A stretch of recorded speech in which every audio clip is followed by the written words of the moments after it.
ఆయన మన స్టేట్ కోసము మన బీదల కోసము న్యాయ సలహాలు ఇస్తూ న్యాయ సహాయం చేసి ఒక కులాన్ని నమ్మకుండా అన్ని కులాలకు కూడా ఆయన దగ్గర ఏ కులం వారు పోయినా కానీ ఆ కులం వారికి న్యాయ సలహాలు ఇచ్చినారు. తర్వాత ఆయన సాధ్యమైనంత వరకు కోర్టులో కూడా వాదించి వాళ్లకు ఫ్రీగా న్యాయవాద వృత్తిలో వాళ్ళకు ఆ జడ్జిమెంట్ వచ్చినట్టుగా చేసి వాళ్ళకు సహకరించిన వ్యక్తి.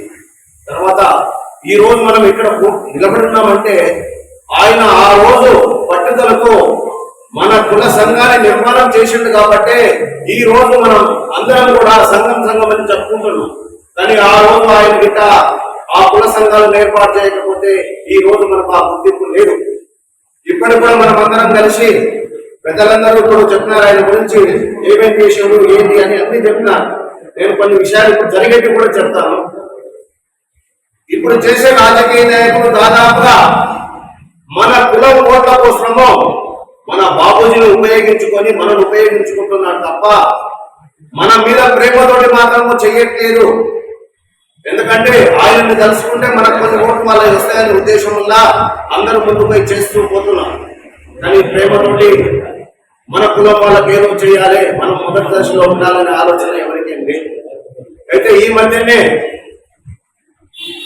ఒక సంఘటన మనకెందుకంటే స్టేట్ బాడీ నిర్మాణం అయిన తర్వాత గత సంవత్సరం నుంచి కూడా పోరాటం చేసి మన చేనేతకు 290 కోట్ల రూపాయలు గవర్నమెంట్ నుంచి మనము బకాయి ఫండ్ శాంక్షన్ చేసుకోవడం జరిగింది. తర్వాత ఒక 30 కోట్ల రూపాయలని రుణంలో మన పద్మశాలి ముద్దు బిడ్డలు ఆ చేనేత గురించి నేర్చుకోవడానికి వాళ్ళు మనకు ఇప్పుడు బీటెక్ ఇవన్నీ ఎలా ఉన్నాయో ఆ విధంగా అన్న కూడా స్టడీస్ ఉంటాయి. మన పద్మశాలి బిడ్డలు ఎవరైనా కానీ ఆ చేనేత దాంట్లో చదువుకోవడానికి పోతే మనకు వసతి కలుగుతుంది. తర్వాత ఆ యూనివర్సిటీకి కొండల లక్ష్మణ్ బాబుజీ పేరు పెట్టాలని నామకరణం గురించి మేము డిమాండ్ చేసినాం. అక్కడ సీఎం గారిని ఆయన నామకరణానికి ఒప్పుకున్నాడు. ఆల్రెడీ ఆయన ప్రకటించాడు. దానికి మనం ఈ మధ్యన బాలచక్రం కూడా చేసినాము. కొంతమంది కాకుండా ఉంటారు. అయితే మనం అడిగిన కొన్నింటికి ఆయన స్పందించి సహాయం చేయడం జరుగుతుంది. తర్వాత మనం విధాలు కూడా ఆయన స్ఫూర్తిని తీసుకొని ఇక్కడ సంఘ నిర్మాణం జరుగుతూ వస్తుంది. తర్వాత ఇచ్చిన రాజకీయ విగ్రహం పెట్టాలనేది వృద్ధులు ఎవరైతే వాళ్ళకు కొంత సహాయం చేయాలని ఏ కార్యక్రమం అయినా మనము ఆ ట్రస్ట్ ద్వారా చేయాలనే ఆలోచనతోటి ఆ రోజు అనుకున్నాము. కానీ అది అంతవరకే ఉండిపోయింది. ఆ ట్రస్ట్ నిర్మాణం అనేది ఒకటి చేసుకుంటే మనకు బయట ఫండ్స్ వస్తుంటాయి. తర్వాత గుర్తింపు వస్తుంది మనం సేవా కార్యక్రమాలు చేసుకోవడానికి. కానీ ఆయన విగ్రహాన్ని మనము మన మెయిన్ రూట్ లో ఏదైనా ఒకటి మనము మాబ్నార్ నుంచి ఊర్లో మన మున్సిపల్ బోర్డు మున్సిపల్ ఆఫీస్ పోయే దారిలో పెట్టాలని ఇంతకుముందు ఎంఆర్ఓ ఆఫీస్ ముందు కూడా 2-3 సార్లు మనం చెప్పడం జరిగింది. ఆఫీస్ ముందు మనం బైక్ రాలి తీసుకొని మన మెయిన్ వీధులలో ఒకసారి బైక్ రాలి పోయి ఎంఆర్ఓ ఆఫీస్ ముందన్నా మన ప్లేస్ ఎక్కడ మాబ్నార్ చౌరస్తానా ఓ ప్లేస్ లో మనము ఒక ప్రోగ్రామ్ చేస్తే బాగుంటుంది. ఆ రోజు హాస్పిటల్లో పూలు ఇది మన పండ్లు బంగారం కానీ బ్రెడ్ పండ్లు అటువంటివి. తర్వాత ప్రసాదం ఏమన్నా ఉంటే అక్కడ కూడా పండ్లు బంగారం కార్యక్రమం చేస్తే బాగుంటుంది. దానికి పితామహుడు తన 8వ ఏటనే నాగపూర్కి మహాత్మా గాంధీ వస్తుందంటే 8వ తరగతి చదువుతున్నప్పుడే కాలినడకన నాగపూర్కి వెళ్ళి గాంధీ గారి ఉపన్యాసానికి ముగ్ధులై ఇండియా ఉద్యమం దీనిలో పాల్గొని ఈ తెలంగాణ రాష్ట్రం నైజాం ఏలుబడిలో ఉన్నప్పుడు జాయిన్ ఇండియా మూవ్మెంట్ తీసుకొచ్చి తెలంగాణ హైదరాబాద్ కాంగ్రెస్ పార్టీని ఏర్పాటు చేసి ఈ తెలంగాణ రాష్ట్రాన్ని హైదరాబాద్ సంస్థానాన్ని భారతదేశంలో విలీనం చేయాలని పోరాటం చేస్తూ తెలంగాణ తొలి సాయుధ పోరాటంలో చురుగ్గా పాల్గొని ఆ పోరాట యోధులకి న్యాయపరమైన సహాయం చేస్తూ రమేష్ పవార్ నిజాం 7వ నిజాం మీర్ ఉస్మాన్ అలీ ఖాన్ పైన బాంబు దాడి చేసిన తెలంగాణ భగత్ సింగ్ గా పేరు సంపాదించిన పవార్ కి శిక్షణనిచ్చి సహాయ సహకారాలు ఇచ్చి నిజాంని అంతం చేయడానికి ప్రయత్నం చేసిన మహనీయుడు కొండ లక్ష్మణ్ బాపూజీ. అది ఒకటే కాదు, జీవితాంతం తెలంగాణ కోసమే సాధించిన తెలంగాణ పోలీస్ చర్య తర్వాత రాక్షసంగా పరిపాలన చేస్తుంటే ప్రజాప్రభుత్వం రావాలని జవహర్లాల్ నెహ్రూ కలిసి ప్రజాప్రభుత్వం ఏర్పాటు చేయాలని వినతిపత్రం ఇచ్చడం జరిగింది. ఆ తర్వాత కొమరంభీం ఆసిఫాబాద్ నియోజకవర్గం నుండి ఎమ్మెల్యే గెలిచి, తర్వాత భువనగిరి ఎమ్మెల్యే గెలిచి, 5 సార్లు ఎమ్మెల్యేగా గెలిచి, ఒకసారి డిప్యూటీ స్పీకర్ గా, 2 సార్లు మంత్రిగా పనిచేసి మొట్టమొదటిసారిగా తెలంగాణ రాష్ట్రంలో సహకార సంఘాలని బలోపేతం చేసిన మహనీయుడు, చరిత్ర కలిగిన వ్యక్తి ఎవరంటే కొండ లక్ష్మణ్ బాపూజీ.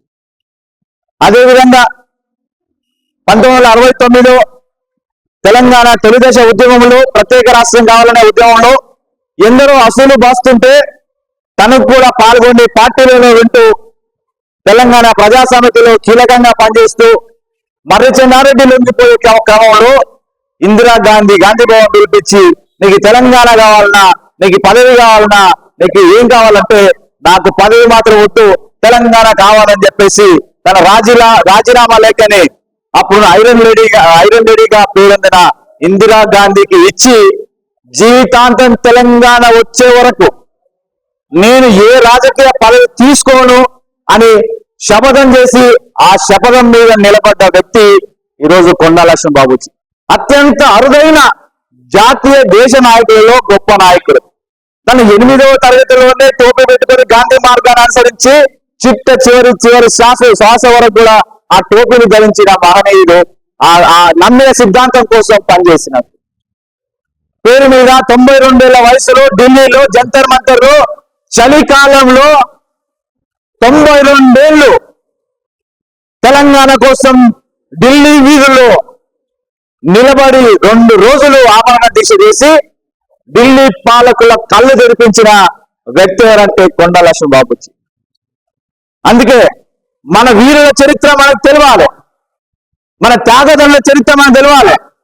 కొండ లక్ష్మణ్ బాపూజీ ఒక పద్మశాలి కాకపోయింటే ఈరోజు మర్రి చెన్నారెడ్డి లాగా పదవి అమ్ముకోవడానికి, పదవి కోసం తెలంగాణ ఆత్మ గౌరవాన్ని అమ్ముకున్న మర్రి చెన్నారెడ్డి లాగా ముఖ్యమంత్రి అయ్యే అవకాశం వస్తుండే. కానీ తెలంగాణ కోసం, ఈ తెలంగాణ తాడిత పీడిత జనాల కోసం ఏదైతే శపథం తీసుకున్నాడో, తెలంగాణ స్వాతంత్రం కన్నా ముందే శపథం తీసుకున్నాడో ఆ మాట కోసం కట్టుబడి పదవి కూడా తీసుకోకుండా ఉన్న వ్యక్తి. సిద్దిపేటలో కార్మిక కర్షక వర్గాల కోసం పనిచేయడం జరిగింది, మహిళల కోసం పనిచేయడం జరిగింది. అందరినీ తనని ఒక కులానికి అంటగట్టడం కాకుండా ఈ అన్ని రకాలుగా పనిచేయడం జరిగింది. కాబట్టి మనమందరం కూడా మన నాయకుల గురించి, మన వీరుల గురించి, మన త్యాగదనుల గురించి, మన వాళ్ళ గొప్పదనం గురించి పబ్లిక్ లో అందరి ముందు మనం చెప్పగలగాలి. మనందరూ స్టేటస్ పెట్టుకోవాలి, మాటలు మాట్లాడాలి. ఆయన గురించి ఈ రోజు కొత్తపల్లి స్టేటస్ పెట్టుకుంటేనే మన స్టేటస్ చూసిన వాళ్ళకి అందరికీ అర్థమవుతుంది. పద్మశాలిలో ఇంత గొప్ప నాయకుడు ఉన్నారా, వీళ్ళ చరిత్ర ఇంత గొప్పదా అని తెలిసినప్పుడే మనకు కూడా విలువ వస్తుంది.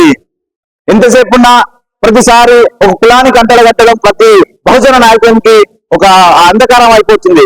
ప్రతి కళాశాలలో ఎస్సే రైటింగ్ కాంపిటీషన్ నిర్వహించడం జరుగుతుంది. మనం కూడా నిర్వహించడం జరిగింది. పద్మశాలి సంఘం తరఫున, భక్త మార్గ సేవా సంస్థ తరఫున గత 2014లో చేయడం జరిగింది. కాబట్టి మన వీరుల చరిత్ర, మన యొక్క గొప్పతనం మనం తెలియజేసుకుంటే ఇంకా మనకే మంచిది. కాబట్టి మనకు కూడా సమాజంలో విలువ దక్కుతుంది. ఈ కార్యక్రమానికి అందరూ విచ్చేసిన ప్రతి ఒక్కరికి పేరు పేరు ధన్యవాదాలు తెలియజేస్తూ, ఎక్కడైతే విగ్రహం ఆవిష్కరించాలనుకుంటున్నారో అక్కడ స్థలాన్ని ముందుగా నిర్ధారించుకున్న తర్వాతనే ముందుకు పోవడానికి మార్గం సులభంగా వస్తుంది. మొట్టమొదటి ప్రాథమికంగా చేయవలసింది ఏంటంటే విగ్రహావిష్కరణ ఖర్చు. నేను చెప్పింది ఖర్చు ఇదంతా కూడా లాంగ్ టర్మ్ గా ఉంటుంది. కానీ ఆయన విగ్రహాలను ఆవిష్కరించాలంటే మంజూరు. దీన్ని ముందుగా తీసుకున్నట్లయితే ఈ కార్యక్రమం ముందుకు వెళ్ళడానికి ఉపయోగపడుతుంది. 21వ తారీఖు నిర్ణయం చేయండి. అది మన ప్రభుత్వం కూడా అనుకూలంగా ఉంది. 2 లక్షల బాపూజీ యొక్క సేవా కార్యక్రమాలకు. కాబట్టి ఒక్కొక్క అడుగు పివి నరసింహారావు కొండా లక్ష్మణ్ బాబు వచ్చి 2 పేరు ముఖ్యమంత్రిగా ఏఐసిసికి వెళ్ళి కానీ ఎంత దుర్మార్గం చేసింది. కొండా లక్ష్మణ్ బాబు వచ్చింది కాదండి, అన్ని విధాలుగా తగ్గినవాడు. అందుకనే 2 పేరు వెళ్ళేది ఒక వర్గం ద్వారా వంచబడి కుట్ర ద్వారా ఆ పదవి రాకుండా చేశారు. అయినా డిప్యూటీ స్పీకర్ ఇన్ని పదవులు చేశారు. ముఖ్యమంత్రి ద్వారా ఎదిగాన్ని ఆ విధంగా చేసిన వారికి ఇలాంటివి జరుగుతుంది. కాబట్టి ఈ సందర్భంగా మీరు కాస్త ఆలోచించి అడుగులు వేస్తున్నారని ఐక్యమత్యమే దీనికి అన్నిటికీ ప్రధానం. కాబట్టి అటువంటి నాయకులు అందరూ స్మరించుకుంటున్నారు కేవలం మనమే కాదు. కానీ మనం ఒక బుక్ ఎక్కువ తినమయ్యా ద్వారా మిగతా వాళ్ళందరికీ పెట్టింది, కానీ మనకి ఎందుకు ఒక బుక్ ఎక్కువ పెట్టింది కాబట్టి ఆయన మనం తీసుకోవాల్సిన బాధ్యత మనందరికీ. ఈ నాలుగు అనుకోవాలని